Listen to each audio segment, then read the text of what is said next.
Bang Joninin melihat tindakan Nikita Mirzani sebagai ibu yang akhirnya turun tangan untuk seorang anak yang bernama Loli, Bang. Gimana, Bang? Ya, saya pikir apa yang dilakukan Nikita Mirzani itu memang sudah eh, tepat ya, karena bagaimanapun Nikita Mirzani itu adalah eh, ibu kandung Loli ya. Jadi apa yang dilakukan Nikita Mirzani ya terkait apa namanya, dia mengajak pulang atau mengambil Loli dari apartemen itu sebuah langkah yang tepat. Karena bagaimanapun Loli itu masih usia di bawah umur ya, dan masih perlu perlindungan dari seorang tua atau ibunya. Jadi itu menurut saya sudah tepat. Ini muncul mungkin ketika Loli membantah dirinya hamil, Bang. Mungkin apakah Nikita menjadi benar-benar punya bukti, akhirnya dia melaporkan, akhirnya harus divisum. Langkah itu menurut Abang tepat atau gimana? Saya pikir ya, Nikita Mirzani itu bukan baru kali ini bersinggungan dengan hukum. Saya yakin selevel Nikita Mirzani tidak mungkin membuat laporan bila tidak memiliki apa namanya bukti-bukti yang cukup. Ya, dan laporan pun tidak mungkin diterima kalau tidak memiliki bukti-bukti yang kuat ya. Jadi kalau memang ada itu bantahan dari Loli, perlu kita sikapi ya, bahwa Loli ini masih anak-anak gitu. Apakah bantahannya itu, klarifikasinya itu dia dalam tekanan atau dalam ancaman atau apa gitu, dan itu harus kita cari tahu gitu, seperti itu. Jadi pemikiran kita sebagai orang dewasa dengan Loli itu jelas beda gitu, seperti itu. Jadi bagaimanapun nakalnya Loli atau apapun Loli, jadi tidak ada kaitannya dengan permasalahan hukum yang sedang dilaporkan oleh Nikita Mirzani, Melihat seperti itu. video yang beredar tentang Loli dibawa dengan dekat polisi PPA, terus ada Nikita Mirzani beredar juga dia sedang video call, Bang, gimana, Bang? Ya, terkait apa namanya, kalau di media sosial ya, yang di expose terkait apa namanya penjemputan paksa, pengambilan paksa. Padahal itu sebenarnya tidak tepat, karena bagaimanapun Nikita Mirzani ini adalah orang tua kandungnya. Jadi lebih tepatnya bahwa Nikita Mirzani itu istilahnya Pak mengajak pulang atau eh, menyelamatkan anaknya, mengambil anaknya yang dia anggap dalam bahaya lah, seperti itu gitu, atau dalam ancam atau apapun itu, makanya dia lakukan langkah itu ya, terkait di sana ada PPA atau apapun, memang itu sudah merupakan jalur yang tepat ya, melibatkan banyak pihak ya, sebagai witness ya, sebagai saksi di sana ya, seperti itu gitu loh. Jadi upaya-upaya yang dilakukan Nikita Mirzani itu sudah tepat ya. Karena bagaimanapun Loli ini anak kandungnya yang masih dalam kuasanya, masih dalam perwaliannya, dan masih dalam hak asuhnya, dan harus dilindungi, dan itu memang sudah sesuai dan diatur dalam undang-undang. Meski Loli membantah bahwa dia sudah tidak diakui dan dikeluarkan dari kakak, itu gimana, Bang? Terlepas konflik yang ada ya terkait Nikita dengan Loli ya, bahwa Loli itu sudah dikeluarkan dari kartu keluarga, tidak diakui sebagai anak, itu merupakan apa namanya konflik internal ya. Dan perlu kita ketahui bahwa sebelum ada putusan pengadilan yang menyatakan Loli itu bukan anaknya, itu hanya semacam gertakan saja ya dari Nikita Mirzani ya, mungkin hanya memberikan apa namanya pelajaran terhadap anaknya ya. Ya pada faktanya Nikita Mirzani sampai kemarin kita lihat pun kan dia sampai menangis, artinya dia tetap sayang ya, sebagai seorang ibu tetap memberikan perhatian terhadap anaknya ya, dan itu yang perlu diapresiasi ya. Terlepas loli begini begitu ya biarlah, karena bagaimanapun dia masih anak-anak, dia masih perlu didikan ya, dia masih perlu pembelajaran dari orang-orang yang lebih dewasa seperti itu. Keyakinan Nikita Mirjani untuk memenjarakan Fadil apakah tepat dengan undang-undang yang sudah disahkan? Berkaitan laporan Nikita Mirjani ya terhadap FA ini ya, seperti saya ungkapkan tadi bahwa Nikita Mirjani melaporkan ini itu pasti sudah memiliki bukti-bukti ya. Bahkan kalau tidak salah dalam laporan itu dikenakan pasal perlindungan anak, juga terkait undang-undang kesehatan ya, bahkan KUHP ya 346 yang terkait dengan juga aborsi. Tapi ya kalau saya lihat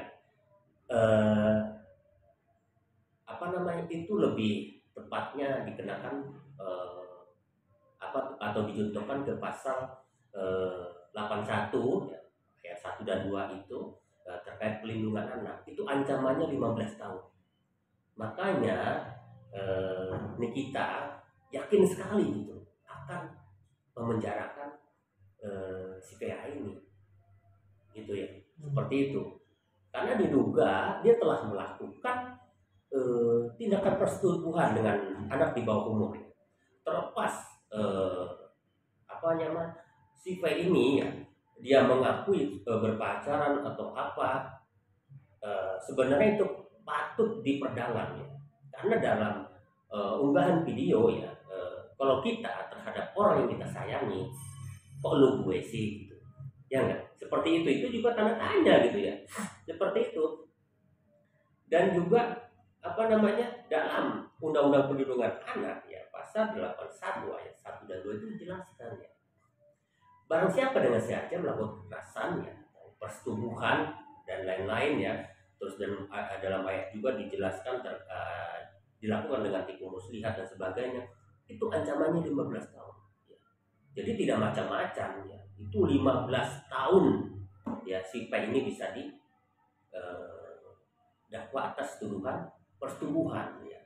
Meskipun itu bisa dibilang suka sama suka atau apa, tapi ini jelas-jelas pastinya si P ini tahu kalau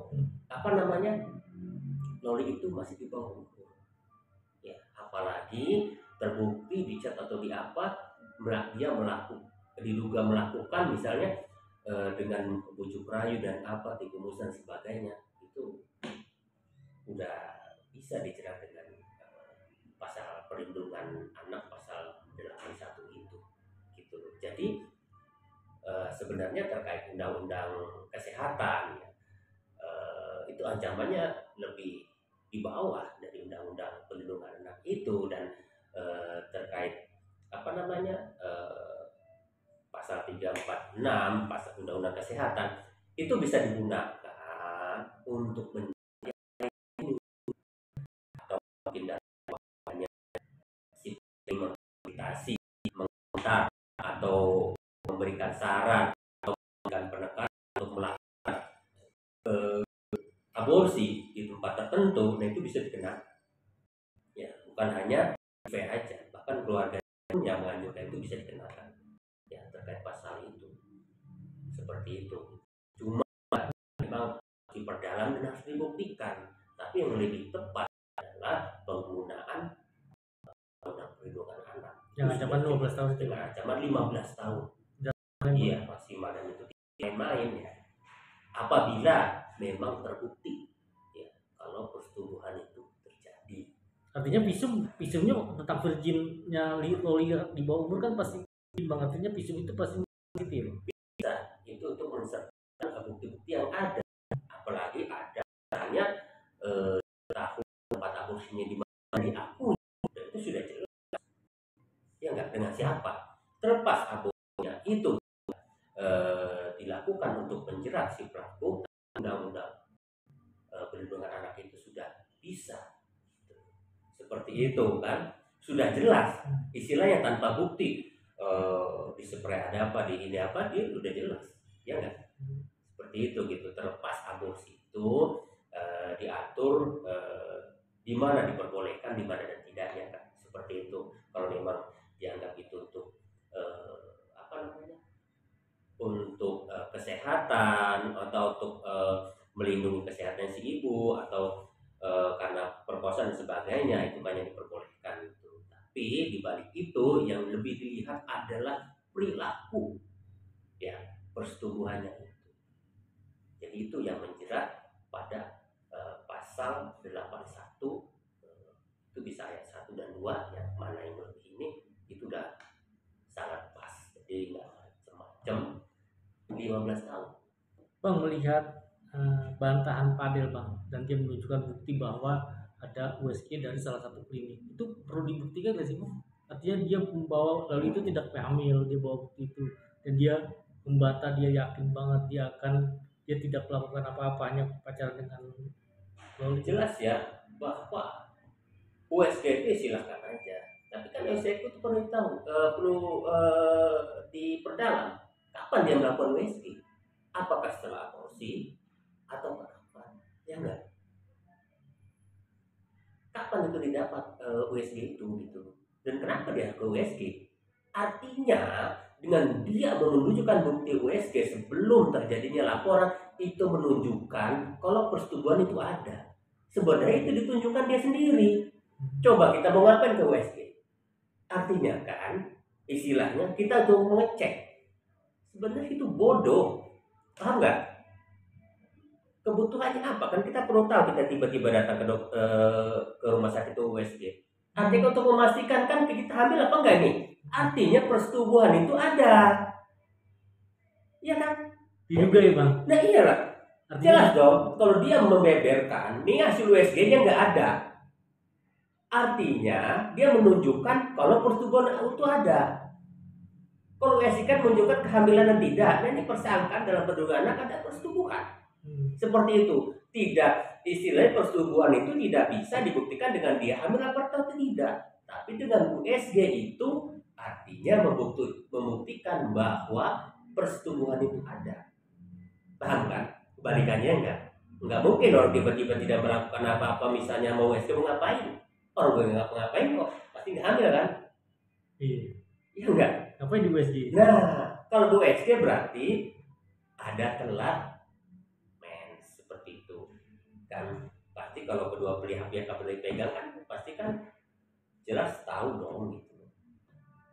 Abang melihat FA itu apa yang harus mereka, ketika kemarin preskon dia membeberkan bukti-bukti yang dia punya, apa yang kalau menurut pandangan abang yang harus dia siapkan lagi untuk melakukan upaya hukum yang dilakukan di TPN?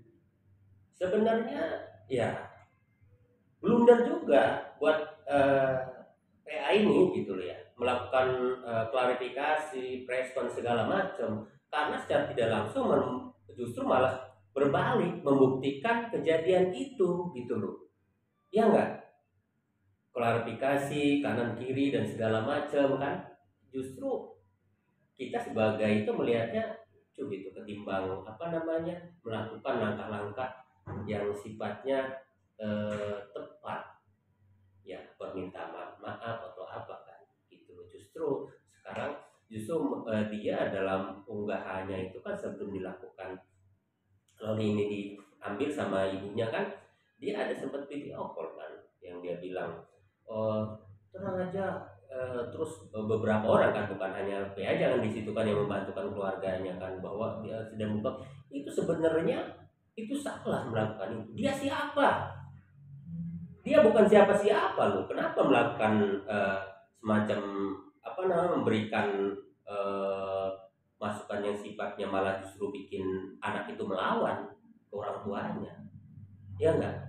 Seharusnya kan tidak itu gitu loh. Artinya secara tidak langsung gitu, video call itu apalagi ada bahasa dia ingin membungkam ini itu kan menyuruh si L ini untuk melakukan perlawanan kayak gitu. Dia siapa, dia nggak punya apa-apa gitu loh.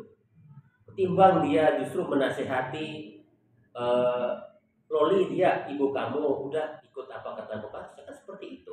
Iya. Bukan, jadi justru bukan memperkeruh suasana dengan bahasa-bahasa yang membuat pada akhirnya Loli berontak. Bisa aja Loli berontak karena itu juga, karena Loli merasa dibela kan selama ini kan. Itu merupakan sesuatu yang perlu dipertanyakan, kenapa. Padahal nyaman harusnya ya Iya, ketika dia iya. ibunya, kan dia merasakan itu dari kecil. Seharusnya kan dari pihak V ini menenangkan suasana, klarifikasi dengan meminta maaf, ya gak? Dia berharap Loli dan Nikita ini bersatu kembali, apalagi dalam apa namanya, dalam dia kan 2 kali tuh Nikita Mirjani itu dalam kunjungannya mau menjemput, mengajak pulang Loli itu kan sempat katanya Loli kabur atau seperti apa kan, dan itu pasti kan difasilitasi itu loh, ya enggak, atau dikasih masukan segala macam kan untuk kabur dan sebagainya kan, dan itu kan sangat disayangkan. Harusnya dalam proses itu agar dia mendapat simpati istilah dari kita Mirjani, harusnya kan dia memuluskan itu, memberi nasihat masukan yang baik terhadap Loli gitu. Dan itu juga bentuk-bentuk tindakan yang seharusnya tidak dilakukan oleh Evi gitu loh. Akhirnya kan pihak Nikita Mirjani menjadi ini kan, menjadi panas lah gitu loh. Bahkan kalau tidak salah sudah 2 laporan ya yang dibuat di Polres Jakarta Selatan seperti itu. Menurut pandangan abang seorang yang mengerti hukum, ketika kemarin Fadil mengatakan bahwa ketika mendekati Loli itu dia hanya mengetahui seorang wanita yang cetak dulu di Instagram, di suatu media sosial, dia tidak mengetahui bahwa L ini anaknya siapa. Menurut pola pikir abang, apakah itu bisa meyakinkan bahwa dia itu tidak mengenal seorang Loli itu siapa, yang di media sosial ini begitu ramai nama seorang NM itu? Ya, itu merupakan pengakuan sepihak dan itu bisa diduga hanya alibi saja. Ya enggak? Ya itu sah-sah aja kan. Tapi bagaimanapun kan klarifikasi atau bantahan atau keterangan itu tidak menggugurkan laporan yang dilakukan oleh Nikita Mirjani. Gitu loh, untuk apa juga kan dijelaskan di preskon itu nggak penting lagi gitu loh. Nah seperti itu, yang perlu dilakukan adalah saudara V ini bagaimana mengkantor laporan itu, jelas ya dalam laporan itu diduga ya bahwa V ini dikenakan pasal Undang-Undang Perlindungan Anak ya, Undang-Undang Kesehatan ya, KUHP juga 346 ya, dicontohkan ke pasal 81 Undang-Undang Perlindungan Anak yang maksimal 15 tahun. Itu yang menjadi poin yang harus dia cari bagaimana untuk membantah itu. Apabila bukti-bukti ditemukan ya terkait diduga pertubuhannya dengan L ini, maka di situ pasal bisa menjeratnya ya. Yang seperti saya uraikan tadi, bahwa dia dengan membeberkan ya, dengan membeberkan bukti USG ini lo gak hamil, dia nggak sadar kalau dia sedang menunjukkan bahwa persetubuhan itu ada.